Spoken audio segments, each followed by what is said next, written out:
নিটের answer কি published হয়েছে কয়েকদিন আগে। তোমাদের মধ্যে অনেকেই পরীক্ষা দিয়েছিল, হয়তো অনেকেরই পরীক্ষা খারাপ হয়েছে, কারোর বা পরীক্ষা খুবই ভালো হয়েছে, তারা পজিটিভ রেজাল্টের জন্য অপেক্ষা করছো। কিন্তু যাদের রেজাল্ট হয়তো একটু খারাপ হয়ে গিয়েছে, মন খারাপের কিছু নেই, ডিসেম্বরে আবার পরীক্ষা হবে এবং ভালো করে তোমরা পড়াশোনা শুরু করো। তোমাদের মধ্যে এখানে যারা আছো, আমি বেশ কয়েকজন জানি যারা পরীক্ষা দিয়েছো। কারা পরীক্ষা দাওনি বলো তো?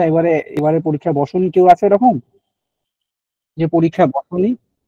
দুইটা বসেনি, আরাত্রিকা বসেনি, আচ্ছা। তো ঠিক আছে। তো আহ, আজকে আমরা পড়ার আগে যে বিষয়টা দেখব, বর্তমানে কিন্তু প্রশ্নের প্যাটার্ন কিন্তু একটু পরিবর্তিত হচ্ছে, আমরা দেখলাম এবারের পরীক্ষায় মোটামুটি বেশ কিছু জায়গায় পরিবর্তন হয়েছে। তোমাদের আমি কিছুদিন আগে একটা ভিডিও করে দিয়েছিলাম, সেখানে কোন কোন জায়গায় একটু ঘুরিয়েছে সেই জায়গাগুলো আলোচনা করেছি ডিটেলে। আমি তোমার করব দুটো ভাগ করে 50-50 100টি প্রশ্ন আমি খুব শিগগিরই আলোচনা করব, যাতে সেই জায়গা থেকে বা মানে সেই প্রশ্নগুলোকে রিলেটেড করে আর কি কি প্রশ্ন হতে পারে সেটা আমি আলোচনা করে দেওয়ার একদিন চেষ্টা করব খুব শিগগিরই, ঠিক আছে? তো আজকে আমরা মূলত আহ বৈদিক যে জাগ রয়েছে, বৈদিক জাগ বলছি, সরি, বৈদিক যে স্বর রয়েছে সেই বৈদিক স্বর নিয়ে লেখাপড়া করব এবং জানার চেষ্টা করব সেখান থেকে কি ধরনের প্রশ্ন মূলত হতে পারে, এবং পূর্ববর্তী পরীক্ষায় যদি কোনো প্রশ্ন এসে থাকে সেগুলো আমরা একটু জানার চেষ্টা করব। আহ মূলত দেখো, বৈদিক স্বর বিষয়ে যদি আমরা জানতে চাই, আগে আমাদের যে বিষয়টা জানতে হবে সেটা হচ্ছে স্বর কাকে বলে বা স্বর কি জিনিস। কাউকে যদি জিজ্ঞাসা করা হয়, কোনো একজন বলা যাবে কেউ যে স্বর বলতে আমরা অ্যাকচুয়ালি কি বুঝি? কেউ একজন তোমাদের মধ্যে পারা যাবে? স্বর বলতে আমরা কি বুঝি বা কাকে স্বর বলে? উচ্চারণের পার্থক্য। উচ্চারণের পার্থক্য। আচ্ছা, আর কেউ?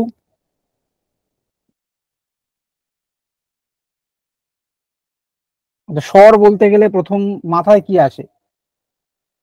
স্যার, যেটার সাহায্যে আমরা মনের ভাব প্রকাশ করি সেটাই স্বর। যেটার সাহায্যে মনের ভাব প্রকাশ করি, আচ্ছা, তাকে তো ভাষা বলে, স্বর নয়, ঠিক? আচ্ছা, স্বর বলতে গেলে প্রথমে আমাদের কাছে যেটা আসে, স্বর মানে সাউন্ড বা ধ্বনিকে আমরা বুঝতে পারি। স্বর শব্দ, তারই একটা রূপ মাত্র, ঠিক আছে? স্বর বলতে গেলে আমরা যদি সাধারণত প্রথম আমাদের যেটা মাথায় আছে লৌকিকে স্বরবর্ণের কথা আমরা মাথায় আনতে পারি, স্বরবর্ণকে বুঝতে পারি। এছাড়াও বিভিন্ন মানুষের স্বর হতে পারে, পশু পক্ষীর স্বর হতে পারে। স্বর মানে অ্যাকচুয়ালি ধ্বনিকে আমরা বলতে পারি, ঠিক আছে? কিন্তু আজকে আমরা যে স্বরটা পড়বো সেটা বৈদিক স্বর প্রসঙ্গে পড়বো। এবং এই যে স্বর, এই স্বর কিন্তু আহ যে শব্দটি আর কি, সেটি নপুংসক লিঙ্গেও হয় এবং পুংলিঙ্গেও হয়। এই পুংলিঙ্গবাচী যে স্বর শব্দ, সেটি অচপ্রত্যয়ান্ত নিষ্পন্ন শব্দ। এটাকে একটু জেনে রাখবে তোমরা, যে পুংলিঙ্গ যে স্বর শব্দ রয়েছে সেটি অচপ্রত্যয় নিষ্পন্ন শব্দ। এই যে অচপ্রত্যয় নিষ্পন্ন যে স্বর শব্দ, তার দ্বারা মূলত কিন্তু উদাত্তাদি ত্রয়োস্বরাহা, এরকম যদি অমর কোষ দেখি, সেখানে কিন্তু উদাত্তাদি ত্রয়োস্বরাহা এরকমই বলা হয়েছে, অর্থাৎ উদাত্ত, অনুদাত্ত, স্বরিত, এই তিন প্রকার স্বর কিন্তু অচপ্রত্যয় নিষ্পন্ন যে স্বর শব্দের দ্বারা বোঝানো হয়, ঠিক আছে? এবং বেদে সাধারণত আমাদের উদাত্ত, অনুদাত্ত এবং স্বরিত এই তিন প্রকার স্বরেরই প্রয়োগ হয়ে থাকে। কিন্তু যদি আমরা প্রাতিসাক্ষ্যাদি গ্রন্থ দেখি, সেটা ঋক প্রাতিসাক্ষ্য হতে পারে, অন্যান্য বিভিন্ন বেদে বিভিন্ন প্রাতিসাক্ষ্য গ্রন্থ রয়েছে, যেখানে বর্ণের উচ্চারণ পদ্ধতি বিষয়ে কিন্তু বিস্তর আলোচনা করা হয়েছে। যদি আমরা দেখি সেই শিক্ষা গ্রন্থগুলো বলো বা প্রাতিসাক্ষ্য গ্রন্থগুলো বলো, সেখানে কিন্তু স্বরের বিষয়ে কিন্তু আলোচনা পাওয়া যায়। এবং সেখানে কিন্তু এই উদাত্ত, অনুদাত্ত এবং স্বরিত ছাড়াও কিন্তু অন্যান্য স্বরেরও কিন্তু নাম রয়েছে, যেগুলোর বিষয়ে আমরা আজকে জানবো। এবং বিশেষত তোমাদের কিন্তু বিভিন্ন স্বরের নামান্তর ইত্যাদি জিজ্ঞাসা করে, সেগুলোও কিন্তু আমরা জানার চেষ্টা করব। মেনলি এই যে বৈদিক স্বরের প্রয়োগ সঠিকভাবে না করলে কিন্তু যে বিভিন্ন প্রকার অনিষ্ট উৎপাদিত হতে পারে বা অনিষ্টের সম্ভাবনা দেখা দিতে পারে, সেটা কিন্তু আমরা বিভিন্ন শাস্ত্র থেকে কিন্তু আমরা জেনেছি, ইতিপূর্বেই জেনেছি, যারা মহাভাষ্য পড়েছো, পাণিনীয় শিক্ষা পড়েছো, সেখানে কিন্তু সেই এইসব বিষয়ে কিন্তু আলোচনা, তোমাদের সিলেবাসে মহাভাষ্যও রয়েছে, তোমাদের সিলেবাসে পাণিনীয় শিক্ষাও রয়েছে। এই স্বরের উচ্চারণের ফলে, মানে ভুল উচ্চারণের ফলে কিরূপ যে অনিষ্ট হতে পারে সেটা আমরা কিন্তু ইতিপূর্বে জেনেছি। এমন নয় যে আমাদের কাছে সম্পূর্ণরূপে অজানা এই বিষয়গুলো। কি আমরা পড়েছি তো মহাভাষ্যের যখন 13 প্রকার গৌণ প্রয়োজন পড়েছি, সেখানে আমরা ব্যাকরণের গৌণ প্রয়োজনগুলো জানতে গিয়ে দুষ্টহ শব্দহ বলে একটা বিষয় পড়েছি তো, পড়িনি আমরা? মনে পড়ছে? হুম, মনে পড়ছে কারোর? হ্যাঁ স্যার। পড়েছি আমরা দুষ্টহ শব্দহ। এই দুষ্টহ শব্দতেই কিন্তু ওখানে আমরা পাই যে স্বরের ভুল উচ্চারণের ফলে কি হতে পারে। সাধারণত বেদকে রক্ষার জন্য ওখানে ব্যাকরণের প্রয়োজনের কথা বলা হয়েছে। এখানেও যদি স্বর দেখি, বৈদিক স্বর আগে কি করা হতো, সাধারণত ধরো তুমি ঘরের ভেতরে রয়েছো, ঠিক আছে, বাইরে থেকে তোমাকে একজন ডাকছে, তুমি জানো না তোমাকে কে ডাকছে, কিন্তু তার স্বর শুনে তুমি বলে দিতে পারো যে এ আমাকে ডাকছে। তো স্বরের একটা প্রাধান্য আমাদের লৌকিক জীবনেও যেমন রয়েছে, এবং বৈদিক সাহিত্যের ক্ষেত্রেও কিন্তু স্বরের প্রভূত প্রাধান্য রয়েছে। সাধারণত বেদ রক্ষার জন্য, বেদের যে পাঠ, সে পাঠকে অক্ষুণ্ণ রাখার জন্য এই স্বরের কিন্তু আবশ্যকতা রয়েছে। সাধারণত যে বৈদিক সাহিত্য রয়েছে সেগুলো কি মন্ত্রমূলক বৈদিক সাহিত্যগুলো, বিশেষত সংহিতাগুলো যে রয়েছে সেইগুলো তো মন্ত্রমূলক সংহিতা সাহিত্য। সেখানে বর্ণের সঠিক প্রয়োগ না করলে কিন্তু সঠিকভাবে মন্ত্রের প্রয়োগ করা হয় কোথায়? যজ্ঞে মন্ত্রের প্রয়োগকে আমরা বিনিয়োগ বলে জানি। যজ্ঞেই সাধারণত মন্ত্রের প্রয়োগ করা হয়। এবং কেন আমরা মন্ত্রের প্রয়োগ যজ্ঞে করি? কোন রকম ইষ্ট প্রাপ্তির উদ্দেশ্যে। দর্শনেও যদি আমরা দেখেছি, দর্শনেও বলা হয়েছে কি স্বর্গ কাম হয় জ্যোতিষ্ঠময় যেত স্বর্গ কাম হয়, জ্যোতিষ্ঠম যাগ করলে স্বর্গ প্রাপ্তি হয়, তাই না? তো স্বর্গ প্রাপ্তির জন্য আমরা যাগ করি, যজ্ঞ করি, সেই যজ্ঞে মন্ত্রের বিনিয়োগ করা হয়। তো এই মন্ত্রগুলোকে যে পাঠ করা হয় সেটা সঠিক স্বর বা তার যে উদাত্তাদি অনুদাত্তাদি যে রীতি রয়েছে, সেই এক একটা বেদের শাখার কিন্তু এক একটা স্বরের কিন্তু পাঠের বা ইত্যাদির আলাদা আলাদা ভাগ রয়েছে। আমরা যদি দেখি তাদের পাঠের স্কেলও আলাদা, ইত্যাদি আলাদা, এবং স্বরগুলোকে চিহ্নিত যে করা হয় তার চিহ্নগুলো আলাদা আলাদা। সেগুলো আমরা সব আজকে জানার চেষ্টা করব সংক্ষেপে, কারণ আমাদের সিলেবাসে যেটুকুনি দরকার সেটুকুনি পড়বো, বিস্তারিত পড়ে তো আমাদের লাভ নেই। কিন্তু এই যে স্বরগুলো, এই বৈদিক স্বরগুলোর কিন্তু প্রয়োজনীয়তা জানতে গেলে আমাদের একটি কাহিনী জানতে হবে। সেটা তোমরা প্রত্যেকে ইন্দ্রসূক্ত সকলে পড়েছো, সেখানে বৃত্তাসুর বধের কথা পেয়েছো তো না পাওনি? ত্বষ্টা নামে ত্বষ্টার কাহিনী তোমরা প্রত্যেকে শুনেছো তো? হুম, কেউ আছো নাকি এরকম যে শোনোনি? শুনেছো? আচ্ছা, এখানে ওই যদি আমরা দেখি ত্বষ্টার যে কাহিনীটা রয়েছে, সেখানে এই স্বরের বিষয়ে, স্বরের পরিবর্তনের ফলে সমাসের পরিবর্তন হয়ে যাবে, এবং তার ফলে কিন্তু যে অনিষ্ট উৎপন্ন হবে সেই বিষয়টা আমরা একটু জানার চেষ্টা করবো যে কিভাবে হয় বিষয়টা। সেটাকে একটু আমরা যদি দেখার চেষ্টা করি তাহলে আমাদের কাছে বিষয়টা ক্লিয়ার হবে।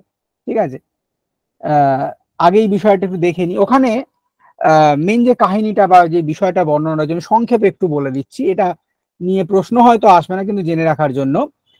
ত্বষ্টার যে পুত্র, যেমন দশরথের পুত্রকে আমরা কি বলি? দশরথ স্বপত্যং প্রমাণ করে আমরা দাশরথী করি। সেরকম ত্বষ্টার যে পুত্র তাকে তাষ্ট্র বলা হয়, ত্বাষ্ট্র। ঠিক আছে, ত্বাষ্ট্র বিশ্বরূপ তার নাম। ঠিক আছে, এই ত্বাষ্ট্র বিশ্বরূপ যিনি ছিলেন, তার তিনটি মাথা ছিল। ঠিক আছে, তিনটি মাথা ছিল, এবং তার দ্বারা তিনি কি করতেন? তিনটি মাথার দ্বারা তিনি তিন ধরনের কার্য সাধন করতেন। ঠিক আছে, এই বিষয়ে একটি শ্রুতি বা প্রবাদ রয়েছে, লোককথা প্রচলিত রয়েছে। তিনি যে তিনটি যে তার মাথা ছিল, তিনটি যে মুখ ছিল, তার একটির দ্বারা তিনি ভোজনাদি করতেন, ভোজনের নিমিত্ত তাকে ব্যবহার করতেন। একটির দ্বারা তিনি যজ্ঞে সোমরস পান করার নিমিত্ত ব্যবহার করতেন। আরেকটির দ্বারা তিনি আহ সুরাপান ইত্যাদি কাজের ক্ষেত্রে তিনি ইউজ করতেন। তো একবার কি হয়েছিল, ওই ত্বষ্টা তিনি আহ ইন্দ্রের যে যজ্ঞস্থল, সেখানে গিয়ে সুরাপান করে নিয়েছিলেন, সুরাপান বলছি সোমরস পান করে নিয়েছিলেন। তার জন্য দেবরাজ ইন্দ্র তাকে তার মস্তক ছিন্ন করেছিলেন। ঠিক আছে, এই বিষয়টা আমরা শুনেছি। কিন্তু তারপর কি করেছিলেন ত্বষ্টা, এই ইন্দ্রের বধের নিমিত্ত একটি আভিচারিক যজ্ঞের আয়োজন করেছিলেন। আভিচারিক যজ্ঞ মানে কি, যেখানে কারোর অনিষ্টের নিমিত্তে, যখন আমরা যেখানে অথর্ববেদ ইত্যাদি বেদে যে অভিচারাদি ক্রিয়ার কথা বলা আছে, এই অভিচারী ক্রিয়াগুলো সাধারণত অথর্ববেদেই পাওয়া যায়। এই ত্বষ্টা যিনি ছিলেন, তিনি ইন্দ্রর বধের নিমিত্ত কি করলেন, আভিচারিক যজ্ঞের অনুষ্ঠানে একবার আয়োজন করলেন। কারোর কি অন রয়েছে মিউট? একটু দেখে নাও না, যাদের যার মিউট অন আছে একটু অফ করে দিও, একটু অফ করে দাও, নাহলে ক্লাসে সমস্যা হবে অন্যদের। জাস্ট যেটা বলছিলাম, তো তখন তিনি কি করলেন, তিনি এই যে প্রথমে স্লাইডে তোমরা দেখছো যে স্বাহেন্দ্র শত্রু অর্ধস্বাহা, এই যে মন্ত্রাংশ, এই মন্ত্রাংশের দ্বারা তিনি যজ্ঞে পূর্ণাহুতি দেওয়ার জন্য পেয়েছিলেন। এই যে স্বাহেন্দ্র শত্রু বর্ধস্ব, এই পদটার কিন্তু আমি লিখে দিয়েছি, দেখো যদি আমরা এই পদটার সমাস যদি পরিবর্তন, সমাস তো পরিবর্তন কখন হবে, একে যদি আমরা আদ্যুদাত্ত করে উচ্চারণ করি তাহলে এটা বহুব্রী সমাস হয়ে যাবে।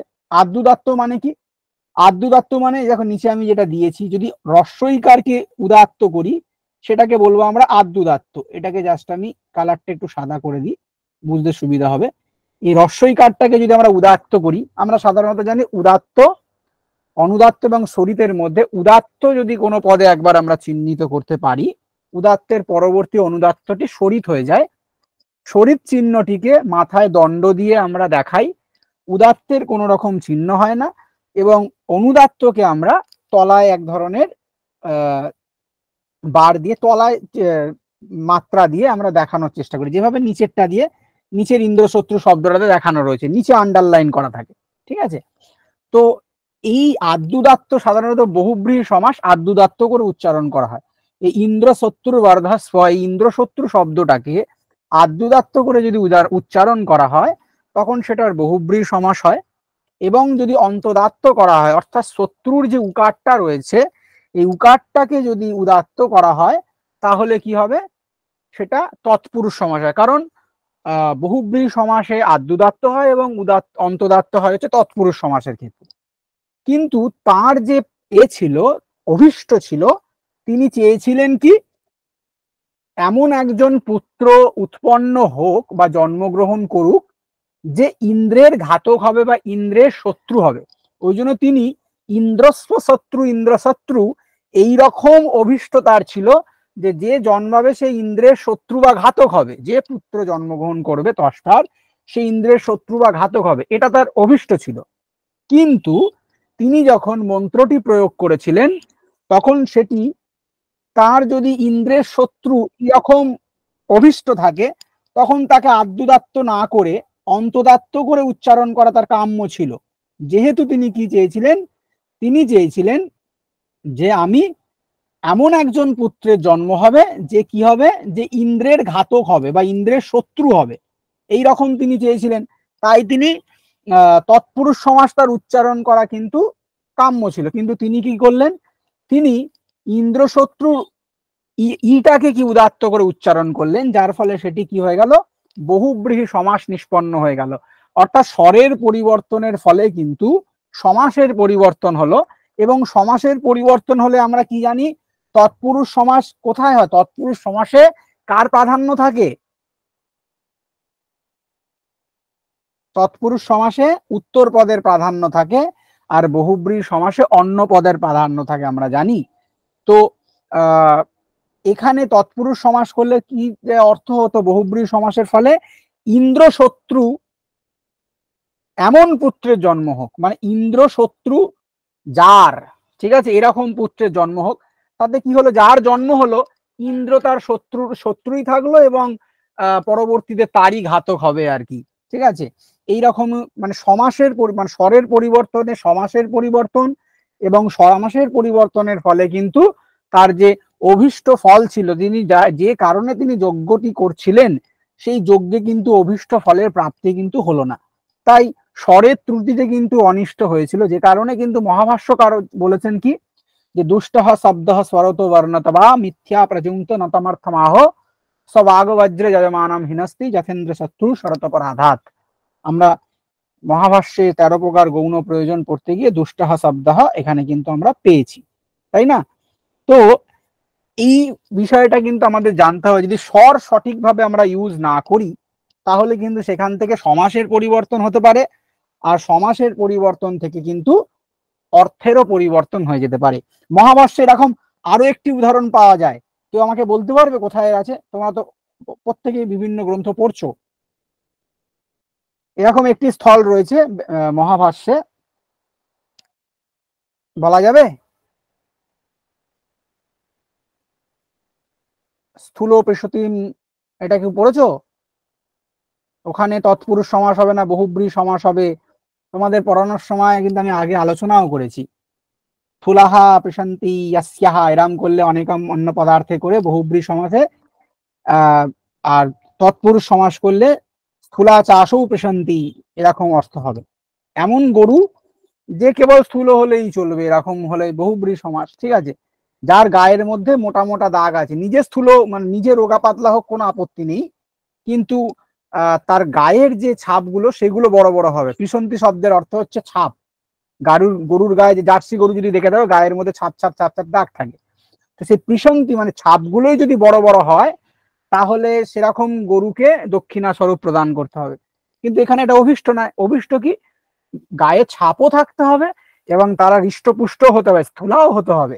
ওই জন্য স্থূলাহা চাষও প্রশান্তি এরকম অর্থ হয়, মানে তৎপুরুষ সমাস ওখানে অভীষ্ট। তো এই দুটো ক্ষেত্র কিন্তু মহাভাষ্যে আমরা পাই। স্বরের ক্ষেত্রে মানে স্বরের পরিবর্তনে সমাসের পরিবর্তন হয়ে যেতে পারে। তো স্বর জানতে গেলে ওখানে বেদের রক্ষার জন্য যে স্বরের প্রয়োগের কথা বলা হয়েছে, তো এই স্বরের অন্যতম কারণ হচ্ছে কি বেদের রক্ষা আমরা বলতে পারি। আর স্বর যদি না জানি তাহলে কিন্তু সঠিক প্রয়োগ না করলে যজ্ঞে প্রযুক্ত মন্ত্রের দ্বারা যে অভীষ্ট ফল সে অভীষ্ট ফলের কিন্তু লাভ হয় না, ঠিক আছে? এখানে যে দুটো পদ দেয়া রয়েছে, বহুব্রী সমাসে আদ্যুদাত্ত হয়, তৎপুরুষ সমাসে অন্তদাত্ত হয়, এই বিষয়গুলো মনে হচ্ছে এখানে খুব কেন দেয়া হয়েছে, এগুলো থেকে কিন্তু প্রশ্ন হয়, সরাসরি প্রশ্ন করবে যে কোন সমাসে আদ্যুদাত্ত হয়, কোন সমাসে অন্তদাত্ত হয়। এরকম কনসেপচুয়াল প্রশ্ন কিন্তু তোমাদের এখন স্বর থেকেও আসতে পারে, মহাভাষ্য থেকেও আসতে পারে, এবং মহাভাষ্য থেকে তো পূর্বে এসেওছে, বেদের স্বর থেকেও কিন্তু দিতে পারে। স্টেটমেন্ট লেভেলের প্রশ্ন আসতে পারে যে বহুব্রী সমাসের ক্ষেত্রে অন্তদাত্ত হয়, এরকম একটা স্টেটমেন্ট দিয়ে দিল, ঠিক আছে? স্টেটমেন্টটা তখন রং হয়ে যাবে, কারণ বহুব্রী সমাসের ক্ষেত্রে আদ্যুদাত্ত হয় আমরা জানি। তো এইভাবে কিন্তু পরীক্ষায় কিন্তু আমাদেরকে প্রশ্ন জিজ্ঞেস করতে পারে, আমাদের কিন্তু রেডি থাকতে হবে, ঠিক আছে? এরপরে যে বিষয়টা আমাকে জানতে হবে বা আমাদের সকলকে পড়তে হবে সেটা হচ্ছে যে একটু আগে আমি বললাম যে উদাত্ত অনুদাত্ত স্বরিতে 3 প্রকার আমরা স্বর তো অবশ্যই জানি, কিন্তু কিছু ঋক প্রাতিসাখ্যাদি বলো বা অন্যান্য জায়গায় বলো, এগুলোর অন্যান্য নামেও আমরা দেখতে পাই, বা এছাড়া ওই 3টে বাদ দিয়েও আরো অন্যান্য স্বরও কিন্তু পাওয়া যায়, সেগুলোর বিষয় আমাদের একটু দেখতে হবে। যদি মহাভাষ্যকারের আমরা মহাভাষ্য দেখি পতঞ্জলির, তো সেখানে 7 প্রকার স্বরের উল্লেখ রয়েছে। উদাত্ত উদাত্ততরহ, অনুদাত্ত অনুদাত্ততরহ, স্বরিতঃ স্বরিতেয় এবং একশ্রুতি, এই কটা বিষয় আমরা পাই। এবার একশ্রুতি বিষয়টা কি যদি ছোট্ট করে একটু বলে রাখি সংক্ষেপে, শেষে আমরা একশ্রুতি বা প্রচয় বিষয়ে পড়ব। বিষয়টা হচ্ছে আগে সাধারণত বেদে যে প্রয়োগগুলো দেখা যেত উদাত্ত অনুদাত্ত স্বরিত বৈদিক প্রয়োগ, বর্তমানে মানুষ এইরূপ স্বর শাখা অনুযায়ী স্বরের ভেদে বা ইত্যাদি শাখা অনুযায়ী বেদ পাঠের যে ভেদ সেই অনুযায়ী যে বেদের যে সুনির্দিষ্ট শাখাধ্যায়ী যারা রয়েছে, আগে ছিল কিছু কিছু মানুষ ছিল যারা যজুর্বেদের শাখাধ্যায়ী, কেউ কেউ ঋগ্বেদের শাখাধ্যায়ী, কেউ সামবেদীয় শাখাধ্যায়ী, এরকম শাখাধ্যায়ী, তারা স্বর মেনে বেদ পাঠ করতো। কিন্তু পরবর্তীতে দেখা গেল সেই সমস্ত উদাত্ত অনুদাত্ত স্বরের ঠিকঠাক প্রয়োগ ছাড়াই যে কোনো একটি স্বর, যে স্বর তার ভালো জানা আছে বা যে স্বরের প্রয়োগে সে স্বাচ্ছন্দ্য বোধ করে, শুধুমাত্র সেই স্বরের প্রয়োগের দ্বারাই মন্ত্রের প্রয়োগ করতে দেখা যেত। পরবর্তী আচার্যরা সেটা লক্ষ্য করেছিলেন এবং লক্ষ্য করে তারা একটি নতুন স্বরের নাম করেছিলেন, যেটিকে একশ্রুতি বলা হয়। এই একশ্রুতিতে সাধারণত ককটেল বলা হয়ে থাকে, মানে পার্টিকুলারলি ভাবে বোঝা যায় না, একটি মাত্র স্বরের প্রয়োগই থাকে প্রাধান্য রূপে। কোন একটি স্বর, কারো উদাত্ত স্বর প্রয়োগে যদি দক্ষতা থাকে, সে উদাত্ত দিয়েই সব স্বর প্রয়োগ করে। আলাদা আলাদা ভাবে যে স্বর ভেদে, মানে উদাত্ত অনুদাত্ত স্বরিতের যে পৃথক পৃথক প্রয়োগ, সেই রকম প্রয়োগ কিন্তু ধীরে ধীরে লুপ্ত হয়ে গিয়েছিল এবং একশ্রুতি রূপ যে প্রয়োগ, সেটা কিন্তু দেখা গিয়েছিল পরবর্তীতে। ওই জন্য মহাভাষ্যকার তার যে গ্রন্থে এই একশ্রুতি রূপ প্রয়োগের কিন্তু উল্লেখ করেছেন। ঠিক আছে, কখনো যদি তোমাদের জিজ্ঞাসা করে যে এই একশ্রুতির অপর নাম কি, কোন কোন আচার্য কিন্তু প্রচয় স্বরকেই, কিন্তু প্রচয় বিষয়টা কি, স্বরিতের পরবর্তী যে অনুদাত্ত তার প্রচয় সংজ্ঞা হয়ে যায়। ঠিক আছে, উদাত্ত অনুদাত্ত প্রচয় তিনটে, স্বরিত এবং প্রচয় তিনটে বিষয় রয়েছে। উদাত্ত স্বরহীন হয়, অনুদাত্তের, উদাত্ত এবং প্রচয় এই দুটোরই স্বর থাকে না, মানে চিহ্ন থাকে না, চিহ্ন রহিত হয়। কখনো পরীক্ষায় জিজ্ঞাসা যদি করে যে এই নিচের অপশনগুলির মধ্যে চিহ্ন রহিত স্বর কোনগুলো, তো উদাত্তের তো চিহ্ন থাকে না, তার মধ্যে প্রচয় স্বরও রয়েছে, প্রচয়ের কিন্তু চিহ্ন থাকে না। তোমরা প্রত্যেকে পদপাঠ করতে পারো, সংহিতা পাঠ থেকে পদপাঠ করতে পারো? যারা কলিকাতা বিশ্ববিদ্যালয়ে মোটামুটি পড়েছো তাদের তো পদপাঠ ছিল, পদপাঠ নির্ণয় করতে পারো সংহিতা পাঠ থেকে পদপাঠ? কেউ আছো এমন যারা পদপাঠ নির্ণয় করতে পারো? কে পারো একটু হ্যান্ড রাইজ করো তো দেখবো। কেউ আছো? একটু হাত তোলো দেখি। করতে দেবো না, ভয় নেই, আমরা জানতে চাইছি কেউ পারো কিনা। কেউ নেই যে পদপাঠ করতে পারো? ওকে, আচ্ছা, দইতা পারে। আর কেউ?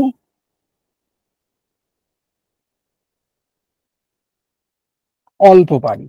আচ্ছা আচ্ছা, ঠিক আছে। তো তোমরা নিশ্চয়ই যারা পারো তারা এইটুকুন নিশ্চয়ই জানো যে আমরা যখন পদপাঠ করি সাধারণত উদাত্ত স্বরকে খোঁজার চেষ্টা করি, উদাত্ত পেয়ে গেলে উদাত্ত স্বরের পূর্ববর্তী স্বর কি হয় বলো দইতা, উদাত্তের পূর্ববর্তী স্বরগুলো কি হয়? এই বিষয়ে তিনটে জেনে রাখতে হবে।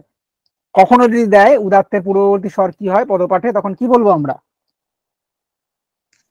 অনুদাত্ত। Very good. উদাত্তের পূর্ববর্তী স্বর অনুদাত্ত হয়, উদাত্তের ঠিক পরবর্তী যে অনুদাত্ত সেটি স্বরিত সংজ্ঞা প্রাপ্ত হয় এবং স্বরিতের পরের যে অনুদাত্ত সেগুলো প্রচয় সংজ্ঞা হয়ে যায়। ঠিক আছে, এই বিষয়টা জেনে রাখতে হবে আমাদের, যে উদাত্ত যখনই আমরা পেয়ে যাই উদাত্তের পূর্ববর্তী স্বরগুলো অনুদাত্ত হয়ে যায়, উদাত্তের ঠিক পরবর্তী অব্যবহিত পরবর্তী স্বরটি অনুদাত্ত স্বরটি স্বরিত সংজ্ঞা প্রাপ্ত হয় এবং স্বরিতের পরবর্তী অনুদাত্ত গুলো প্রচয় সংজ্ঞা প্রাপ্ত হয়। কখনো আসতে পারে পরীক্ষা যে স্বরিতের পরবর্তী অনুদাত্তের কি সংজ্ঞা হয়, ঠিক আছে, বা স্টেটমেন্ট দিতে পারে, ঠিক আছে, স্বরিতের পরবর্তী অনুদাত্তের কোন একটা দিয়ে দিল স্বরিতে তরহা সংজ্ঞা হয়, ঠিক আছে, কিন্তু নয়, প্রচয় সংজ্ঞা হয়, সেটাকে কিন্তু আমাদের খেয়াল রাখতে হবে। ঠিক আছে, এই ছোট ছোট বিষয়গুলো কেন বলছি, কারণ এখান থেকে স্টেটমেন্ট লেভেলের প্রশ্ন এলে কিন্তু খেয়াল রাখতে হবে তোমাদের। ঠিক আছে, এরপর নারদীয় শিক্ষায় যদি আমরা দেখি, নারদীয় শিক্ষায় কি বলা হয়েছে, উদাত্তশ্চ অনুদাত্তশ্চ স্বরিত প্রচিত উতঃ নিপাতশ্চেতি বিদেহ স্বর ভেদস্তু পঞ্চমঃ। পরীক্ষায় কিন্তু একবার এসেছিল, সর্বভারতীয় কোন একটি পরীক্ষায় জিজ্ঞাসা করেছিল যে নারদীয় শিক্ষা মতে বৈদিক স্বরের সংখ্যা কটি, 3টি 4টি 5টি 6টি এরকম অপশন দেওয়া হয়েছিল, সরাসরি কিন্তু লেখা আছে স্বর ভেদস্তু পঞ্চমঃ। তো জিজ্ঞাসা করতে পারে যে নারদীয় শিক্ষা অনুসারে স্বরের ভেদ কটি, মনে রাখতে হবে পঞ্চম। তখন কিন্তু অপশানে যেন গুলিয়ে না যায়, এই কিছু কিছু প্রসিদ্ধ জিনিসগুলো আমাদের জেনে রাখতে হয়। সিলেবাসে সরাসরি উল্লেখ থাকে না, কিন্তু এখান থেকে প্রশ্ন কিন্তু যে কোনো মুহূর্তে করতে পারে এবং অন্যান্য অনেক পরীক্ষাতে কিন্তু করেওছে। ঠিক আছে, এরপর যদি আমরা দেখি যে ঋগ্বেদীয় যে শাকল সংহিতা রয়েছে, মাধ্যন্দিন সংহিতা বলে তোমার শাকল শাখা বলো, মাধ্যন্দিন সংহিতা আমাদের যজুর্বেদে রয়েছে, কাণ্ব সংহিতা, কৌথুম সংহিতা ইত্যাদি সংহিতাগুলো রয়েছে, সামবেদীয় যে কৌথুমী সংহিতা রয়েছে, এই সমস্ত সংহিতাগুলোই কিন্তু 3 প্রকার স্বরের কথাই বলা হয়েছে, উদাত্ত, অনুদাত্ত এবং স্বরিত। কিন্তু সামবেদের ক্ষেত্রে মাত্রার কিন্তু বা চিহ্নিত করার কিন্তু প্রসেস একটু আলাদা। কেউ আমাকে বলতে পারবে চিহ্নিত করার প্রসেস গুলো? কেউ জানো তোমাদের মধ্যে? সামবেদের যে চিহ্নিত করার প্রসেস, যাদের আগে পড়িয়েছি তারা, এখানে তো তোমাদের কয়েকজনকে আমি আগেও পড়িয়েছি বৈদিক স্বর, বলা যাবে?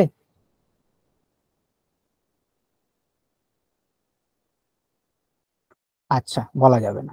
আমরা যেভাবে দণ্ড দিয়ে বা মাথার উপর তলায় দাগ দিয়ে ইত্যাদি দিয়ে যখন চিহ্নিত করি ঋগ্বেদ বা যজুর্বেদ ইত্যাদি অনুসারে, সামবেদের ক্ষেত্রে কিন্তু আমরা 1 2 3 এভাবে চিহ্নিত করি। ঠিক আছে, ওখানে উদাত্ত স্বরকে 1, অনুদাত্ত স্বরকে 2, সরি 2 বলছি 3, তলায় 3 রেখে চিহ্নিত করা হয়, এবং স্ফরিত স্বরকে কিন্তু 2 লিখে বোঝানো হয়ে থাকে। ঠিক আছে, তো খেয়াল রাখবে উদাত্তকে আমরা 1 লিখে, অনুদাত্তকে আমরা 3 লিখে, 3 লিখে চিহ্নিত করি, এবং স্ফরিতের ক্ষেত্রে কিন্তু আমরা 2 লিখে চিহ্নিত করি। এই বিষয়টাকে কিন্তু একটু জেনে রাখতে হবে। ঠিক আছে, এরপর প্রাতিসাক্ষ্য যদি আমরা দেখি, প্রাতিসাক্ষ্যে কিন্তু এই যে উদাত্ত, অনুদাত্ত এবং স্ফরিত, এদের কিন্তু তোমার আয়াম, বৃস্তম্ভ, এখানে তালবস্য রফলা হয়ে গেছে, তালব্যস্য হবে না, এটা দন্তস্য রফলা হবে। ঠিক আছে, এখানে দন্তস্য রফলা ময় ভয় হওয়ার কথা, টাইপিং মিস্টেক হয়েছে। বৃস্তম্ভ এবং আক্ষেপ, এই 3টে নামে কিন্তু অভিহিত করা হয়ে থাকে। যে কোনো সময় কিন্তু জিজ্ঞাসা করতে পারে, এবং পূর্ববর্তী পরীক্ষা এখান থেকে প্রশ্ন এসছে। ঠিক আছে, জিজ্ঞাসা করতে পারে যে আয়াম কোন স্বরের নামান্তর। মনে একটা উদাত্ত স্বরের নামান্তর হচ্ছে আয়াম, বিস্তম্ভ বলা হয় অনুদাত্ত স্বরকে, এবং আক্ষেপ বলা হয় হচ্ছে স্ফরিত স্বরকে। ঠিক আছে, এটাকে আমাদের একটু জেনে রাখতে হবে। এই বিষয়ে ঋক্ প্রাতিসাক্ষ্যে কিন্তু একটি কারিকাও রয়েছে। এরপর আমাদের মেনলি যেটা জানতে হবে সেটা হচ্ছে উদাত্ত, অনুদাত্ত এবং স্ফরিত, এই 3 প্রকার স্বরের বেসিক আমরা একটা আইডিয়া নেব। যে প্রথমে দেখো, উদাত্ত স্বর কাকে বলা হয়? যে উচ্চৈর উদাত্ত, এই কথাটা কে বলেছেন? আচার্য পাণিনি তার অষ্টাধ্যায়ী গ্রন্থে প্রথম অধ্যায়ে বলে গেছেন, দ্বিতীয় পাদে, যে উচ্চৈর উদাত্ত। উচ্চ উদাত্ত শব্দের মানে কি? সাধারণত আমাদের উচ্চারণ স্থান, মুখবিবরের যদি উচ্চারণ স্থানগুলোকে আমরা ভাগ করি, কিছু উচ্চ ভাগ রয়েছে, কিছু অধোভাগ রয়েছে, কিছু মধ্যভাগ রয়েছে। ঊর্ধ্বভাগে সাধারণত আমাদের তালু, মূর্ধা, এই সমস্ত বিষয়গুলো থাকে। ঠিক আছে, ঊর্ধ্বভাগ উপরের দিকটায় করে, এবং নিম্নভাগে কিন্তু আমাদের ওষ্ঠ ইত্যাদি কিন্তু দন্ত ইত্যাদি অংশগুলো কিন্তু থাকে। তো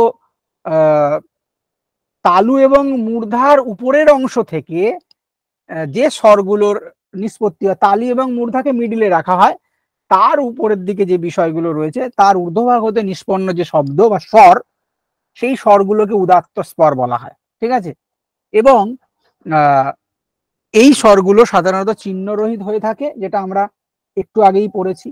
এবং এই জন্য কিন্তু বলা হয় যাচ্ছে, দেখো একটি সংস্কৃত লাইন দেয়া হয়েছে, এখান থেকে কিন্তু পরীক্ষায় প্রশ্ন কিন্তু তোমাদের জিজ্ঞাসা করে সংস্কৃত ভাবে তুলে, যে অপূর্ব অনুদাত্ত পূর্ববাহা অতদ্ধিত কহ।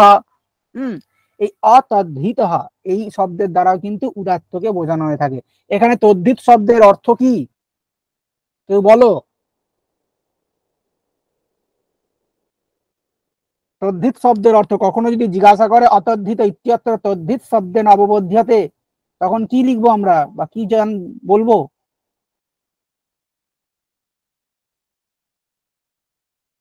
হ্যাঁ অর্পিতা, পিডিএফটা তোমাদের এডুরেন্সের যে গ্রুপ আছে ওই গ্রুপে দিয়ে দেওয়া হবে, চিন্তা নেই। ঠিক আছে, হুম, বৈদিক সাহিত্যেরটা দেওয়া হয়েছে, কর্মপ্রবচনীয়টা এখনো দেওয়া হয়নি, ওটাও দিয়ে দেওয়া হবে, এটাও দেওয়া হবে।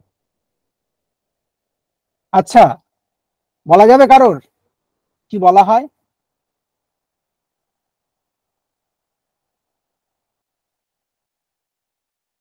দইতা পারা যাবে? অত্যদ্ভুত হয় এখানে শব্দের অর্থ কি?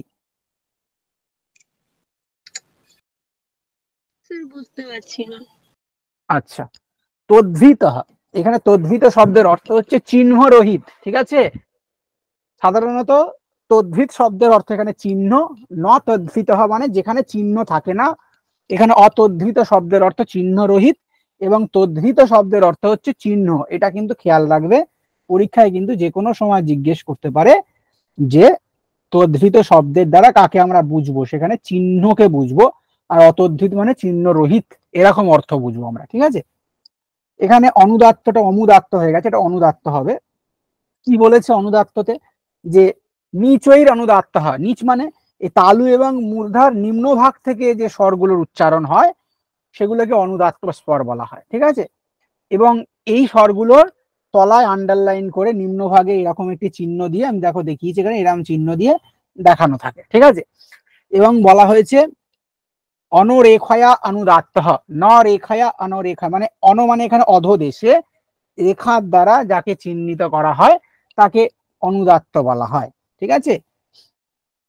আর স্বরিত কি, স্ফরিত হচ্ছে সমাহার স্বরিত, দুটো উদাত্ত এবং অনুদাত্তের সমাহার, ঠিক আছে। এখানে বর্ণ সমাম্নায় বা সম্মিশ্রণের ফলে এই স্বরটার সৃষ্টি হয়, এবং যত বেশি প্রশ্ন হয় এই স্বরটা থেকেই প্রশ্ন হয়। কারণ উদাত্ত অনুদাত্ত থেকে প্রশ্ন খুব কম হয়, সাধারণত চিহ্ন ইত্যাদি নিয়ে প্রশ্ন হয়। শক্ত প্রশ্ন বা এখন যে ধরনের প্রশ্নের ট্র্যাডিশন, তোমাদের মেইনলি যদি প্রশ্ন কিছু আসে সেখানে স্ফরিত এই স্বরটা নিয়ে প্রশ্ন আসবে, ঠিক আছে। এবং কি বলা হয়েছে, এই যে এখানে যে উদাহরণে আমি যে কয় বয়, এই কয় বয় যে লিখেছি এটা হচ্ছে অ্যাকচুয়ালি জাত্য স্বরিত, ঠিক আছে। এই স্বরিত স্বরগুলোর দু ধরনের কোয়ালিটি রয়েছে, একটি হচ্ছে জাত্য স্বরিত, একটি হচ্ছে অজাত্য স্বরিত। এই বিষয়টাকে একটু আমাদের জেনে রাখতে হবে, আমি বলবো আলোচনায় পরের স্লাইডে আমি করব বলে দিয়ে। তবু এই এই উদাহরণটার বিষয় আমরা বলে দিই।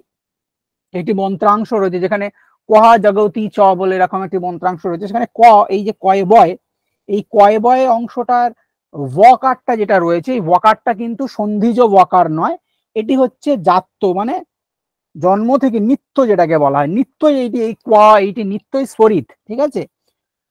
পরীক্ষায় কিন্তু তোমাদের জিজ্ঞাসা করতে পারে নিচের গুলোর মধ্যে কোনগুলো নিত্য স্বরিত কোনগুলো জাত্য স্বরিত, এরকম কিন্তু অনেক সময় চুজ করতে দিতে পারে, যে অধস্তনেষু উদাহরণেষু জাত্য স্বরিতে স্তহ, ঠিক আছে, বা স্বরিতম সন্তি বলে এরকম প্রশ্ন করতে পারে, ঠিক আছে। জাত্য স্বরিতম সন্তি, এখানে জাত্য স্বরিত কোনগুলো, 3-4-5টা অপশনের মধ্যে থেকে 2-3টেকে দিয়ে দিল, ঠিক আছে। এরকম কিন্তু পরীক্ষা প্রশ্ন হতে পারে স্বর থেকে। তোমাদের যখন আগেও আমি বৈদিক স্বর পড়িয়েছি, তোমাদের ফ্রি ক্লাসে 2-1বার বৈদিক স্বর বৈদিক যজ্ঞ পড়িয়েছি, পরপর 3-4বার তোমাদের বৈদিক যজ্ঞ থেকে প্রশ্নই হয়নি, কিন্তু এবারই দেখো 2-3টে পরীক্ষায় প্রশ্ন এসছে বৈদিক যজ্ঞ থেকেই প্রশ্ন এসছে, ঠিক আছে। তো কখন কোন পোর্শন থেকে বেশি প্রশ্ন দিয়ে দেবে আমরা জানি না, তো আমাদের যে পোর্শনগুলো আমরা ছোট কিন্তু একটু ভালো করে দেখে গেলে হয়তো প্রশ্ন মিস হবে না, সেই পোর্শনগুলোকে ভালো করে দেখতে হবে, নাহলে কিন্তু প্রশ্ন মিস হয়ে যেতে পারে। এবং দেখো এখানে যেটা বলা হয়েছে যে ঊর্ধ্ব রেখয়া স্বরিতহা, এই যে ঊর্ধ্ব রেখয়া মানে উপর দিকে রেখার দ্বারা যেটিকে চিহ্নিত করা হয় সেটিকে ঊর্ধ্ব রেখয়া স্বরিতহা এরম শব্দের দ্বারা কিন্তু বোঝানো হয়েছে, ঠিক আছে। আমরা দেখলাম ঊর্ধ্ব রেখয়া স্বরিতহা। এবং আরেকটি বিষয় বলা হয়েছে যে উদাত্তের পরবর্তী অনুদাত্তের স্বরিত সংজ্ঞা হয়, ঠিক আছে। কি বলেছে, উদাত্তানু দাত্তস্বহা স্বরিতহা, উদাত্তাদ অনুদাত্ত স্বরিত মানে উদাত্তের পরবর্তী যে অনুদাত্ত তার স্বরিত সংজ্ঞা হয়। আমি একটু আগেই সেটা বলেছি, উদাত্ত যখনই আমরা পেয়ে যাব উদাত্তের পূর্ববর্তী সমস্ত স্বর অনুদাত্ত হয়ে যায়, উদাত্তের ঠিক অব্যবহিত পরবর্তী যে অনুদাত্ত সেটি স্বরিত সংজ্ঞা প্রাপ্ত হয়, এবং স্বরিতের পরবর্তী অনুদাত্ত গুলোর প্রচয় সংজ্ঞা প্রাপ্ত হয়। এই যে 4টে কথা বললাম এগুলোকে সারা জীবন মাথায় রাখতে হবে, কারণ যে কোনো মুহূর্তে এখান থেকে স্টেটমেন্ট আসতে পারে, ডান দিক বাম দিক স্তম্ভ যে কোনো ভাবে ঘুরিয়ে টুরিয়ে প্রশ্ন কিন্তু এখান থেকে করতে পারে, ঠিক আছে। এইবার এই যে বিষয়টা আমরা একটু দেখব, এই জায়গাটা নিয়ে কিন্তু ছেলে মেয়েদের অনেক কনফিউশন থাকে, এই ছকটাকে একটু বুঝে নিতে হবে। স্বরিত স্বরের মধ্যে যে ভেদগুলো রয়েছে, স্বরিত স্বর এবং সাধারণত দুটো ভেদ পাওয়া যায়, স্বতন্ত্র স্বরিত এবং আশ্রিত স্বরিত। প্রাথমিক ভেদ যদি দেখি, স্বতন্ত্র স্বরিত এবং আশ্রিত স্বরিত। তো এখান থেকেই তোমরা বুঝতে পারছো তোমাদের কিরম ভাবে প্রশ্ন করতে পারে যে অধস্তনেষু আশ্রিত স্বরিতহা সন্তি, ঠিক আছে, নিচের অপশন গুলোর মধ্যে আশ্রিত স্বরিত কোনগুলো, পুরো 4-5টা অপশন দিয়ে দেবে। এই 2-3টের মধ্যে যেগুলো থাকে, ছকটা তোমাদের জন্য স্বর থেকে খুব গুরুত্বপূর্ণ, এই ছকটা থেকেই তোমাদের বিভিন্ন ধরনের প্রশ্ন হতে পারে, ক্রম হতে পারে। এই ছকটা থেকে তোমাদের উদাহরণগুলো এখানে দেওয়া নেই, উদাহরণ পরবর্তীতে হবে দেখা গেল এগুলো থেকে উদাহরণ তুলেও একদিকে উদাহরণগুলো দিয়ে দেবে, একদিকে স্তরগুলোর নাম দিয়ে দেবে, ডান দিক বাম দিক স্তম্ভ মেলাতে দিতে পারে। ঠিক আছে, বিভিন্ন ধরনের প্রশ্ন এখান থেকে আসতে পারে, খেয়াল রাখতে হবে। এবং আশ্রিত শরীরগুলোর থেকেও স্বতন্ত্র শরীর যেটা রয়েছে, স্বতন্ত্র শরীরকে আবার দুভাগে ভাগ করা যায়। একটি হচ্ছে জাত্য শরীর বা নিত্য শরীর, বা একেই অসন্ধিজ শরীর বলা হয়। কারণ যেগুলো অজাত্য শরীর সেগুলো সন্ধির দ্বারা জাত হয়, মানে সন্ধির দুটো বর্ণের মিলনের ফলে সেই শরীরগুলো সৃষ্ট হয়। তাদের আবার তিনটে প্রধান ভেদ রয়েছে। এই তিনটে ছাড়া যে ভেদ নেই তা নয়, এই তিনটে ছাড়াও অনেক ভেদ রয়েছে, আরো আরো এক্সট্রা চারটে ভেদ পাওয়া যায় কোথাও কোথাও। ঠিক আছে, কিন্তু আমাদের মেনলি এই তিনটে জানলেই চলে যাবে, খুব ডিটেলে প্রশ্ন এখান থেকে হবে না, তিনটে জানলেই চলে যায় কাজ। ঠিক আছে, তোমরা যখন তোমাদের স্টাডি ম্যাটে ডিটেলটা আর একটু দেওয়া আছে, অসুবিধা নেই, কিন্তু স্লাইডে তো কত ডিটেল আর দেওয়া থাকবে। এরপরে দেখো তিন প্রকার যে সন্ধিজ এবং অসন্ধিজ শরীর রয়েছে, তার মধ্যে সন্ধিজ শরীর হচ্ছে তিন প্রকার। সেটি কি কি? শৈপ্র শরীর, প্রশ্লিষ্ট শরীর এবং অভিনিহিত শরীর। এইখান থেকে কিন্তু তোমাদের বিভিন্ন ধরনের প্রশ্ন হতে পারে। যেমন ব্র্যাকেটে দেখো লিখে দিয়েছি আমি ইয়ং সন্ধি। ইয়ং সন্ধি আমরা সাধারণত কি জানি, যে ইকার স্থানে ইয়কার, উকারের স্থানে ওয়াকার যখন হয় আমরা সেগুলো ইয়ং সন্ধি, অর্থাৎ ইক ইয়ানচি বলে যে সূত্রটির দ্বারা যে সন্ধি হয়, ই স্থানে ইয়া, উ স্থানে ওয়া, এভাবে যে আমাদের সন্ধি হচ্ছে ইক ইয়ানচি করে সম্প্রসারণ করে। তো সেই ইয়ং সন্ধি জাত যে, যেমন যেমন নু ইন্দ্রহা, দন্তের নয় বয় রস্যই, দন্তের নয় দয় রফলা, নু ইন্দ্রিয়হা, এখানে নু এর উকারটা ওয়াকার হয়ে গেছে, হয়ে গিয়ে নু ইন্দ্রিয়হা এরকম রূপ হয়েছে। বাব্রেজন, এই যে বাব্রেজন বলছি আমি, বি যুক্ত অর্জবন করে বাব্রেজন হয়েছে। এই যে অপশন গুলো, এই যে উদাহরণ গুলো তোমাদের কিন্তু ডান দিক বাম দিক স্তম্ভ দিতে পারে। ঠিক আছে, বাজ্যর্বন, নুন্দ্রহ যে শব্দগুলো আমি বলছি, হ্যাঁ, ওয়াজি যুক্ত অর্বন করে ওয়াজ্যর্বন হয়েছে। ওয়াজি এর ইকার, দীর্ঘ ইকার বা ইকার রয়েছে এখানে, তারপরে অর্বনের ইয়ার অতে বর্গের জয় রেপ জফলা হয়ে গেছে, ওয়াজ্যর্বন। এই যে শব্দগুলো নুন্দ্র ওয়াজ্যর্বন, এই বৈদিক শব্দগুলোতে যে জকার এবং ওয়াকারকে আমরা দেখতে পাচ্ছি, এগুলো সন্ধিজ ওয়াকার ওয়াকার। আগে কো জগতি, এই যে শব্দটা জাত্য শরীরের ক্ষেত্রে আমরা একটু আগে দেখে এলাম আগের স্লাইডে, এই যে এখানে কয় বয়, এই যে কয় বয়, এটা কি জাত্য না নিত্য? আমাকে একটু বলো তো কেউ, মানে সরি, জাত্য না সন্ধিজ?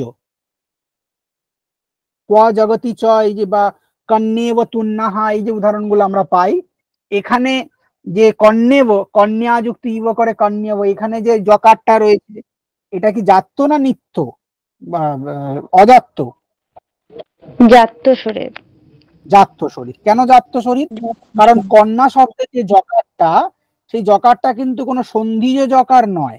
বা ক, এইখানে যে কয় বয় ক, এই অব্যয়টা এটাও কিন্তু কোনো নিত্য বা কোনো রকম জাত নয়, সন্ধিজ ওয়াকার নয়।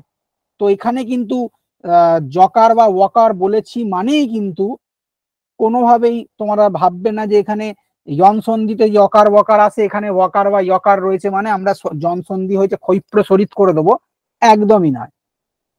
আগে দেখতে হবে যে কন্যেব তুন্না, এখানে কন্যেবতে ইয়ে যে জকারটা রয়েছে এটা কন্যা শব্দ জকার নিত্য জাত্য।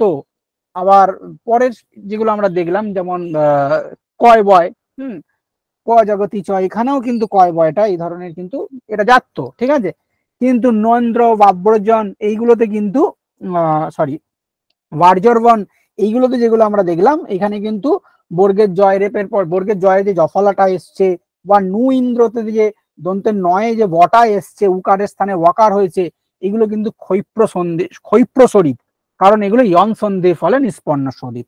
ঠিক আছে, তো ক্ষৈপ্র শরীর বিষয়টাকে একটু জানতে হবে। এবং আমাদের প্রশ্লিষ্টতে দেখো কি বলা হয়েছে, প্রশ্লিষ্টতে শ্লিষ্ট এবং প্রশ্লিষ্ট দুটো রয়েছে, এই বিষয়টাকেও জানতে হবে। সরি, শ্লিষ্ট প্রশ্লিষ্ট বলছি, প্রশ্লিষ্ট এবং অভিনিহিত রয়েছে।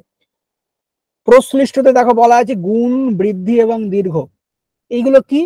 সবগুলো দেখো অচ সন্ধির ক্ষেত্রেই পাচ্ছি, কারণ স্বর সাধারণত অচেরই হয়, ঠিক আছে, উদাত্ত অনুদাত্ত স্ফরিত এগুলো অচেরই হয়, ব্যঞ্জনের তো হয় না। তো প্রশ্লিষ্টর ক্ষেত্রে যে ধরনের সন্ধিগুলো আমরা দেখতে পাবো সেটা গুণ সন্ধি হতে পারে, বৃদ্ধি সন্ধি হতে পারে, বা দীর্ঘ সন্ধি হতে পারে। এই সন্ধিগুলো সাধারণত দেখা যেতে পারে। যেমন আমরা যদি দেখি যে সুন্নিবম ইবহ, সুন্নিবম ইবহ, এখানে সুযুক্ত উন্নিমম, এখানে সুন্নিবম, এখানে সুয়ে উ রয়েছে এবং উন্নিমমে উ রয়েছে, দুটো সু আর উ, দুটো উ মিলিয়ে দীর্ঘ উকার হয়ে সুন্নিমম ইবহ এরকম পদ নিষ্পন্ন হয় বৈদিকে। যখনই তোমরা দেখবে যে বৃদ্ধি সন্ধি হচ্ছে, দীর্ঘ সন্ধি হচ্ছে, গুণ সন্ধি হচ্ছে, তখন তোমাদের বুঝতে হবে কি আমাদের এখানে সেটি প্রশ্লিষ্ট স্ফরিতের উদাহরণ। আর যেখানে পূর্বরূপ সন্ধিতে সাধারণত চেনার উপায় কি, একটি লুপ্ত আকার আসে, লুপ্ত আকার দেখেই যদি তোমরা বুঝতে চেষ্টা করো, লুপ্ত আকার যেমন স্ব ইন্দ্র অমান্যতঃ, ঠিক আছে, আর তদস্ব অভাবেত, এই যে এগুলো রয়েছে যে স্ব ইন্দ্র অমান্যতঃ, এখানে ইন্দ্র তো ওকার রয়েছে, তারপর লুপ্ত আকারটা যেটা, এগুলো কি ধরনের সন্ধি, এগুলো হচ্ছে তোমার লুপ্ত আকার যেখানে আসছে সেখানে বুঝতে হবে বিসর্গ সন্ধি অবশ্যই, কিন্তু কিছু কিছু পূর্বরূপ সন্ধিও রয়েছে। কোন সূত্র দিয়ে হয় বলতো পূর্বরূপ সন্ধিগুলো, স্বরসন্ধির কোন সূত্র দিয়ে হয় বলা যাবে?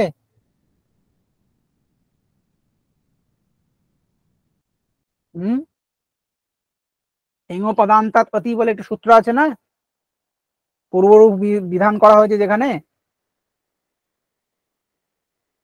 প্রত্যেকে হয়তো পড়েওছো। ওই এই পূর্বরূপ বিধানের ক্ষেত্রে কি হয়, ওকারের পরবর্তী যে অকার সেটা লুপ্ত হয়ে যায়, তাই না? তো এই লুপ্ত আকার যেখানে যেখানে আসছে বুঝতে হবে সেখানে অভিনিহিত স্ফরিতের উদাহরণ হিসেবে বুঝতে হবে। তো যদি উদাহরণ দেয় আমরা সন্ধি দেখে, কিন্তু যেহেতু এগুলো সন্ধিজ, সন্ধি দেখে আমরা চিহ্নিত করার চেষ্টা করব, ঠিক আছে। তোমাদের ধরো দিয়ে দিল একটা ক্ষৈপ্র বলে, তার পাশে একটা উদাহরণ দিয়ে দিল, প্রশ্লিষ্ট বলে একটা উদাহরণ দিয়ে দিল, অভিনিহিত বলে একটা উদাহরণ দিয়ে দিল, হ্যাঁ, জাত্য বলে একটা উদাহরণ দিয়ে দিল, দিয়ে ডান দিক বাম দিক মেলাতে দিতে পারে, বা বলতে পারে যে অধস্তনেষু যুগ্মেষু সমুচিতম অস্তি, নিচে যে যুগ্মগুলো দেওয়া রয়েছে, যে পেয়ার গুলো দেওয়া রয়েছে, তাদের মধ্যে কোনগুলো ঠিক কোনগুলো ভুল, এরকমও কিন্তু প্রশ্ন করতে পারে।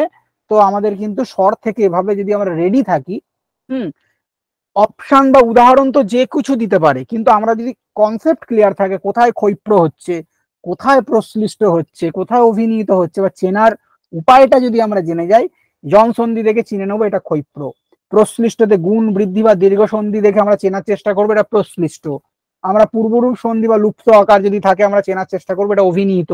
এইভাবে চেনার উপায়গুলো যদি আমরা সংক্ষেপে জেনে রাখি না, তাহলে পরীক্ষার সময় আমাদের খুব সহজে প্রশ্নগুলোকে ট্যাকেল করতে সুবিধা হবে, ভুল হওয়ার সম্ভাবনাটা কম হবে। তো এই স্লাইডটা থেকে কিন্তু বিভিন্ন ধরনের প্রশ্ন হতে পারে, ঠিক আছে। এছাড়াও আরেকটি সন্ধির বিষয় আমাদেরকে জেনে রাখতে হবে, আরেকটি শরিতের বিষয়, সেটা হচ্ছে তোমাদের কি যেন বলে, প্রাতিহত স্ফরিত বলে একটি স্ফরিত ঋক প্রাতিসাক্ষ্যে বা উল্লেখ পাওয়া যায়, ঠিক আছে।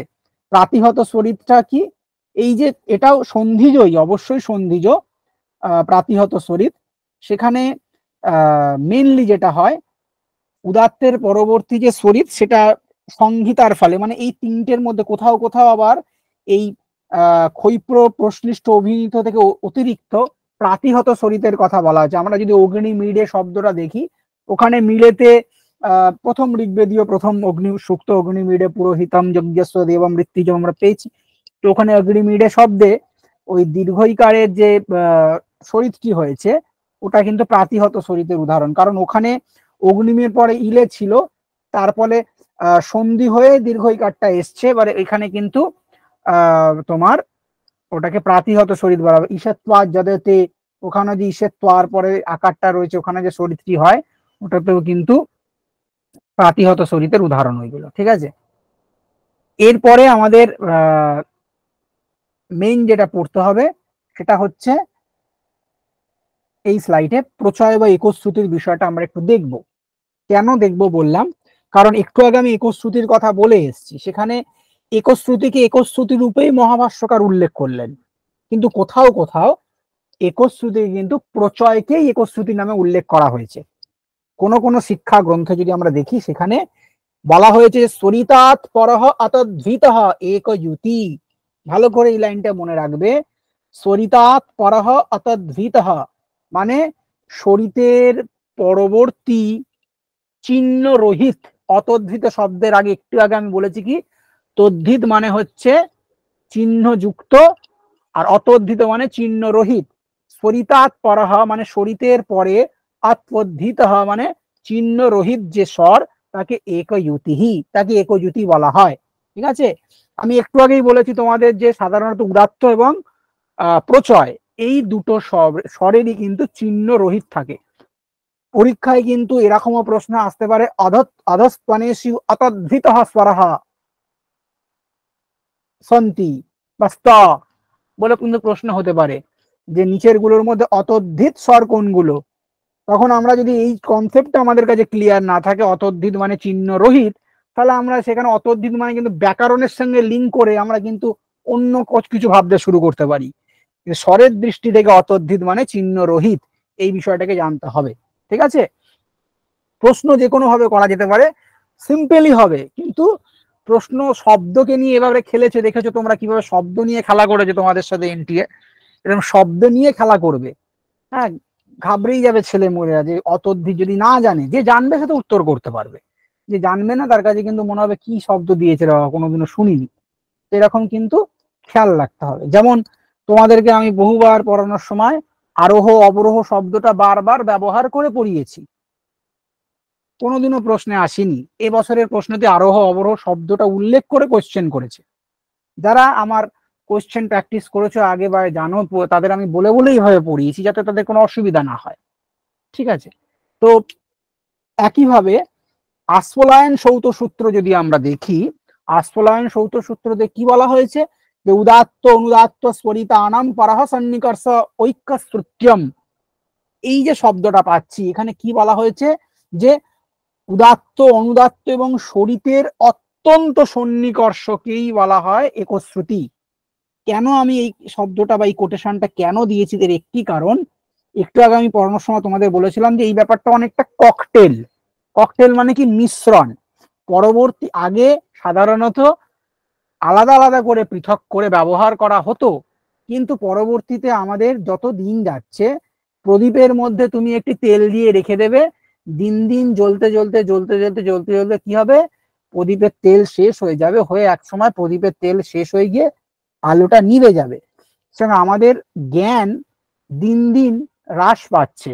আগেকার দিনে মানুষের ব্যস্ততা কম ছিল, মানুষ শাস্ত্র চর্চা করত, এখন ব্যস্ত জীবনে স্বাস্থ্য চর্চার সময় নেই।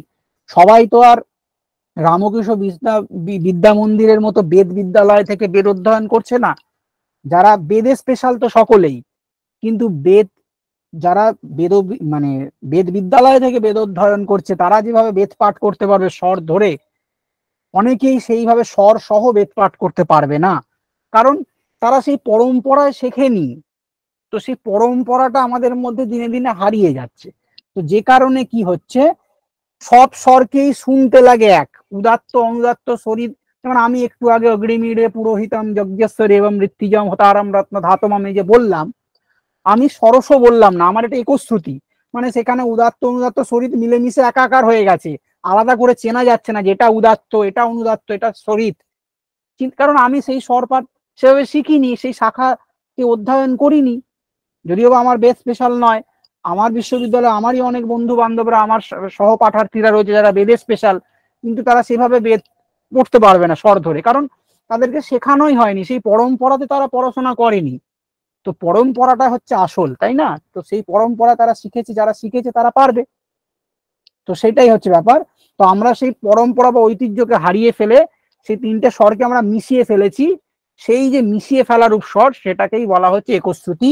আস্ফলায়ন সৌত সূত্রে এই কথাটাই বলা আছে। তো যেহেতু আমরা দেখেছি কোন জায়গায় যদি ইম্পর্টেন্ট কোনো শব্দ কোনো একটা পার্টিকুলার, যেমন আমরা জ্যোতিষ বেদাঙ্গ যখন পড়েছিলাম সেখানে নাগানাম মানে ওর যথা দিয়েছিল একটা, দ্বারাও কারিকাটা আমার মনে পড়ছে না, যথা শিখা ময়ূরানাম নাগানাম মানে ও যথা বলে জ্যোতিষ বেদাঙ্গ থেকে একটা লাইন তুলে দিয়েছিল, মনে করে দেখো। তো কে জানে যে তোমাদের এইখানে দিয়ে দিল যে উদাত্ত অনুদাত্ত স্বরিতানাম পরসন্নিকর্ষঃ কিম কথ্যতে, বলে দিয়ে দিল, দিতেই পারে ঐক্য শ্রুত্যম হবে, কারণ তোমাদের স্বর পাঠ্য আছে, বলতে পারবে না, কারণ স্বরের মধ্যে কোথাও বলা নেই যে তোমাদের এই টেক্সট ধরে স্বর, স্বর মানে স্বর। তো আস্ফলায়ন সৌত সূত্র থেকে একটা গুরুত্বপূর্ণ কোটেশন দিতেই পারে। তো এই গুরুত্বপূর্ণ কোটেশন গুলো আমাদেরকে একটু জেনে রাখতে হবে, ঠিক আছে, আসতে পারে। ক্লিয়ার, বোঝা গেল মোটামুটি? ক্লিয়ার তো এই জায়গাটা? একইভাবে নারায়ণ বৃত্তিতে, নারায়ণ বৃত্তিটা না জানলেও চলবে, যেটা আমি একটু আগেই বললাম যে তিনটে স্বরের মধ্যে যেটাতে যে এক্সপার্ট তারই আধিক্য দেখা যায়। হ্যাঁ, ওই জন্য দেখো বলেছে যে আক্ষেপ আয়াম বৃষভ্য আক্ষেপ, আমরা একটু আগে দেখলাম উদাত্তকে আয়াম বলা হয় ইত্যাদি দেখলাম আমরা এই প্রাতিশাখ্য অনুসারে। সেই যে উদাত্তাদি স্বরের অভিব্যঞ্জক প্রযত্ন বিশেষ রয়েছে, মানে যেটাতে আমি বেশি এক্সপার্ট আমি তো চাইবো সেটাই প্রয়োগ করতে, যেটা আমি কম জানি সেটা আমি কম প্রয়োগ করব। তো সেইভাবে যখন স্বরের এই করা হয় তখন সেটাকে একশ্রুতি বলা হয়েছে, নারায়ণী ভিত্তিতে এই মতটা পাওয়া যায়, ঠিক আছে। এরপরে জাস্ট মিনিট, এটাকে তোমাদের একটু আমি বড় করে নিই, তারা বুঝতে সুবিধা হবে, একটুখানি সময় দাও, জাস্ট মিনিট। দেখা যাচ্ছে তো? দেখতে পাচ্ছ তো সকলে? হ্যাঁ। ওকে ওকে, ঠিক আছে। হ্যাঁ, এখানে দেখো সিম্পল কয়েকটি কথা বলা আছে, খুব গুরুত্বপূর্ণ বিষয়গুলো কি।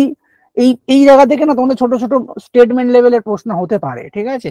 কি বলে দিয়েছি এখানে, যেটার কথা আগে বলছিলাম যে বহুব্রী সমাস আমরা আদ্যুদাত্ত পেয়েছিলাম, তখন বহুব্রীর প্রসঙ্গ এসেছিল বলে বলেছিলাম। এখানে আমরা দেখলাম কি বহুব্রী এবং অব্যয়ভাব সমাসে পূর্বপদ উদাত্ত হয়, মানে আদ্যুদাত্ত হয়। এবং কি দেখলাম আমরা, তৎপুরুষ কর্মধারা এবং দ্বন্দ্ব সমাসের অন্তিম পদ হয় কি অন্তদাত্ত। অন্তিম পদ উদান্ত মানে অন্তদাত্ত, তার মানে এরকম প্রশ্ন হতে পারে যে অধস্তনেষু অন্তদাত্ত বলে দিয়ে দিল, বলে বহুব্রী সমাস অব্যয়ভাব সমাস এই দিয়ে দিল, অপশন দিয়ে দিল অব্যয়ভাব নিষ্পন্ন সমাস, অব্যয়ভাব সমাস নিষ্পন্ন শব্দ, কর্মধারায় সমাস নিষ্পন্ন শব্দ, এরকম ভাবে দিয়ে দিল। তার মানে আমরা জানি যে অন্তদাত্ত হলে বহুব্রী অব্যয়ভাব বাদ দিয়ে বাকিগুলো অন্তদাত্ত হতে পারে, বহুব্রী এবং অব্যয়ভাব হলে সেগুলো আদ্যদাত্ত হবে, ঠিক আছে। এগুলো এদের মধ্যেও কিন্তু ব্যাকরণে যেমন বিকল্প বৈকল্পিক নিয়ম কিছু রয়েছে, বৈকল্পিক নিয়মও এদের রয়েছে, কিন্তু আমি ইন জেনারেল নিয়মটা বলে দিলাম, কারণ শর্ট থেকে তোমাদের ইন জেনারেল কোশ্চেনই আসবে, খুব একটা ডিপলি প্রশ্ন করবে না, ঠিক আছে, গ্রামাটিক্যাল দিক থেকে। উদাত্তের সঙ্গে উদাত্তের সন্ধিতে যে শর্টটা উৎপন্ন হয় সেটা উদাত্তই হয়, মানে উদাত্ত যুক্ত উদাত্ততে উদাত্ত হয়, অনুদাত্ত যুক্ত উদাত্ততে উদাত্ত হয়, শরীর যুক্ত উদাত্ততে উদাত্ত হয়। মানে উদাত্ত শব্দ যদি কখনো কোনো একটা বর্ণ যদি অন্য কোনো বর্ণের সঙ্গে মিলে সন্ধি উৎপন্ন করে, তার ফলে নতুন যে সন্ধি নিষ্পন্ন শব্দটি উৎপন্ন হবে বা বর্ণটি উৎপন্ন হবে, পদের সাথে তো সন্ধি হয় না, সন্ধি হয় বর্ণের সাথে বর্ণের মিলনে। তো দুটো বর্ণের মিলনে যখন সন্ধি উৎপন্ন হবে, সেই দুটো বর্ণের মধ্যে কোনো একটি উদাত্ত থাকলেই সন্ধি যে বর্ণটি উৎপন্ন হবে সেটি উদাত্তই হবে। তাহলে এখন মনে হতে পারে যে স্যার আপনি যে শরিতের কথা বললেন ওখানে তো সন্ধিজ শরিতের ক্ষেত্রে তো সন্ধি হচ্ছে, সেখানে বুঝতে হবে যে যাদের মধ্যে সন্ধিটা হচ্ছে তাদের মধ্যে কোনো একটি উদাত্ত নয়, উদাত্ত হলে কিন্তু তাহলে সেটি শরিত হতে পারতো না, উদাত্তই হতো, ঠিক আছে। এরপর আমরা আরেকটি বিষয় দেখার চেষ্টা করব যেটি থেকে পরীক্ষা প্রশ্ন হয় এবং হয়েওছে পূর্ববর্তীতে, সেটি হচ্ছে সামবেদীয় সপ্তস্বর, ঠিক আছে। সামবেদীয় সপ্ত, একটু আগে আমি বলে দিয়েছি যে স্বর চিহ্নিতকরণের উপায়টা বলেছি সামবেদে, যে সামবেদে উদাত্তকে 1 দিয়ে বা 1 দিয়ে, অনুদাত্তকে 3 দিয়ে এবং স্বরিতকে 2 দিয়ে বোঝানো হয়ে থাকে, সেখানে কিন্তু কোন রকম দণ্ড বা আন্ডারলাইন কিন্তু ইউজ করা হয় না, ঠিক আছে। এই স্লাইডটাও কিন্তু খুব গুরুত্বপূর্ণ তোমাদের জন্য, কারণ এখানে কোন দুটো স্বরকে উদাত্তের মধ্যে অন্তর্ভাব করা হয়েছে, কোন দুটো স্বরকে অনুদাত্তের মধ্যে, আর কাদেরকে স্বরিতের মধ্যে অন্তর্ভাব করা হয়েছে সামবেদের ক্ষেত্রে, নিষাদ ও গান্ধার এই যে স্বরগুলো রয়েছে তাদের মধ্যে আমরা প্রথমে ক্রমটাকে জিজ্ঞাসা করবো, যেটা ইয়েলো কালার দিয়ে ডান দিকে করা রয়েছে। সা রে গা মা পা ধা নি, এখানে সা মানে ষড়জ, রে মানে ঋষভ, গ মানে গান্ধার, ম মানে মধ্যম, প মানে পঞ্চম, ধ মানে ধৈবত এবং নি মানে নিষাদ। তোমাদের এর আগের পরীক্ষাটা যেটা ক্যান্সেল হয়ে গেল সেখানেই সম্ভবত এই ক্রমটা এসেছিল, তাই তো? হ্যাঁ স্যার, এটা এসেছিল, পরীক্ষা এই যেটা ক্যান্সেল হয়েছিল। যেটা ক্যান্সেল হয়েছে হ্যাঁ তাতে এই স্যার। ক্রমটা এসেছিল। এরপর উদাত্ত অনুদাত্ত, উদাত্তের মধ্যে নিষাদ এবং গান্ধার পরে, এই সপ্ত স্বরের মধ্যে উদাত্তের মধ্যে নিষাদ গান্ধার ইনক্লুডেড, অনুদাত্তের মধ্যে ঋষভ ধৈবত এবং স্বরিতের মধ্যে ষড়জ মধ্যম পঞ্চম পরে। এরপর আরেকটি যে বিষয়, এইটা অনেকে জানে না, এই ক্রমটা কিন্তু এখনো পর্যন্ত কোনোদিনও আসেনি, যেটা ক্রুষ্ট, দ্বিতীয়, তৃতীয়, চতুর্থ, আতিশর্য এবং অতিকৃষ্ট।